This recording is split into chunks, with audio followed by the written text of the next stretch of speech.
Listen, we like Jimmy Buffett as much as the next guy, but when it comes to booze and blending, Margaritaville's going to have to hold our whiskey. Because when most industry folks talk about blending, they're not talking about frozen umbrella drinks being poured out of a Vitamix. No offense, Mai Tai.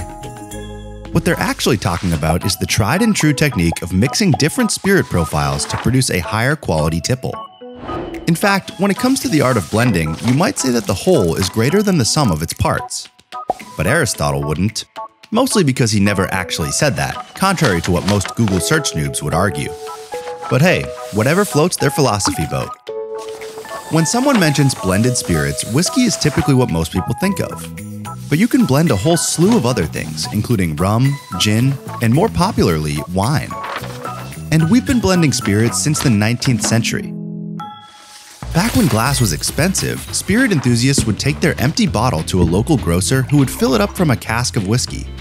These were usually casks of single malt, but over time, some grocers would top off their whiskey casks with whatever other whiskey they could find, thus creating blended malts.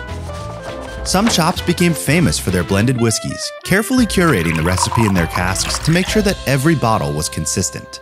So how does it work today? Well, let's stay on the whiskey train, shall we? Most blending houses employ the talents of a master blender.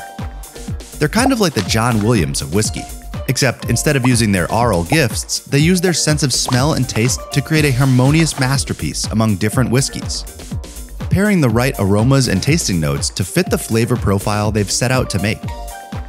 They'll typically start with a base whiskey and then add others to it. That might include a fruit-forward number for a citrus finish, or a peaty drop for a hint of smoke. After a few days, the resulting mix is called a marriage. Then they let the blend rest, typically in used barrels so the wood doesn't influence the taste. And just so you know, distillers aren't the only ones who can blend spirits. Anyone can do it. It just takes a good palate and some practice. Lots and lots of practice.